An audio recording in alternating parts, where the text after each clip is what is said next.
Uri would discover Michael's childlike qualities as their friendship grew stronger.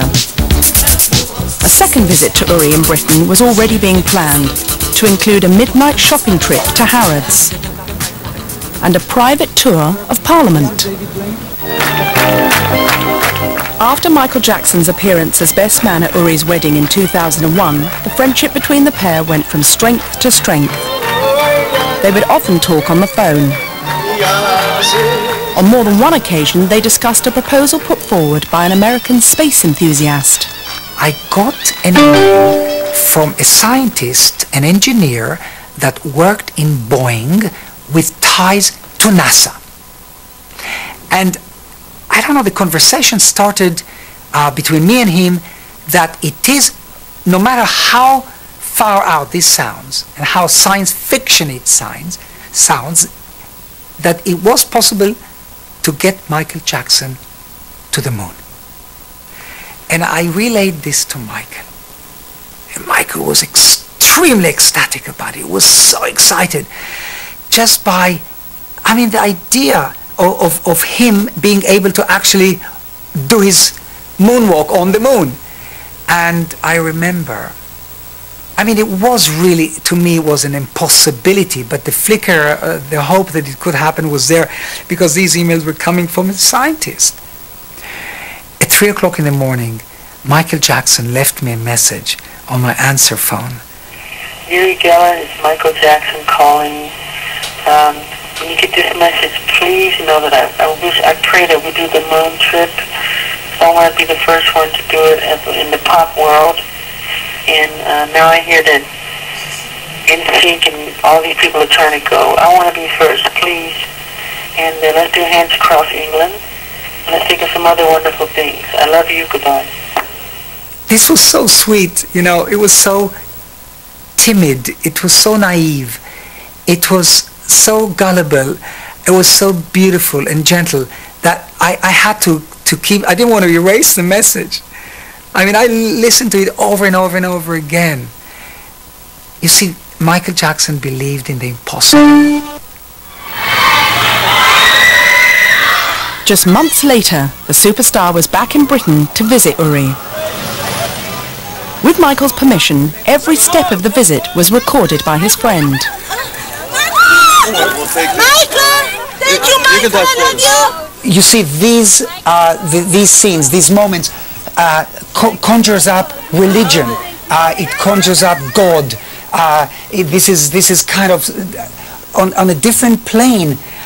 This is like these people, these fans, looked at Michael almost like a Jesus.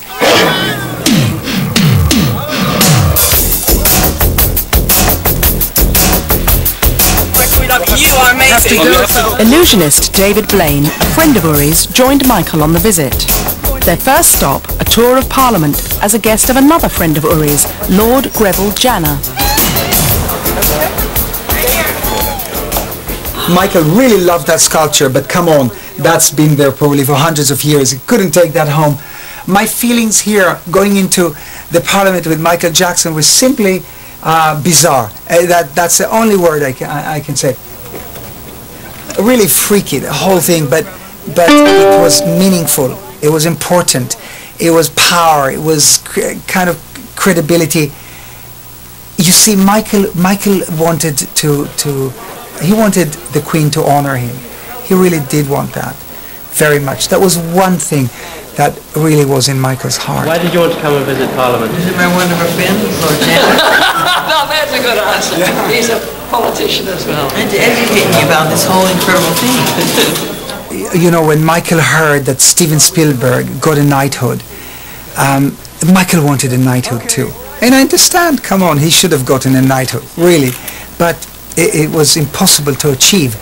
And we spoke about that quite a lot. In the Parliament, there were moments where, without filming, he kind of whispered to me, "Is the Queen here? Are we going to meet the Queen?" Michael Jackson had a magical status wherever he went, even in Parliament. Now, he came on a Friday, and there were no parliamentarians there. and the staff and everybody who met him treated him with much more joy and respect and amazement than they ever do any of the members of either House of Parliament. He was a rare and wonderful visitor. So I took Michael through the House of Commons, and he sat down. And I said to him, "Hey, Michael, you can't sit here. Only elected people can sit in the House of Commons." He looked very bemused, because it must be the only place in the world he's ever been told he couldn't sit down. Later in the day, Uri and Michael made their way to Paddington Station. Michael had agreed to speak at a fundraising event in Exeter, where Uri was co-chairman of the local football team. At Paddington, we were mobbed. This was horrifying. It was scary. It was panicky. It was chaos, pandemonium. There was suffocation. There's no air.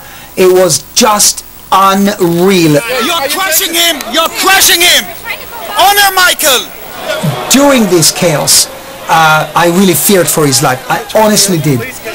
Nobody could contain the pressure of the bodies. Somehow Michael fell onto the pavement of Paddington.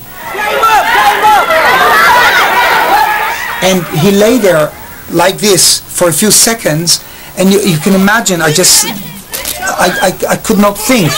He's on the floor here, right here. Look, it takes seconds. We try to get some air around him, and then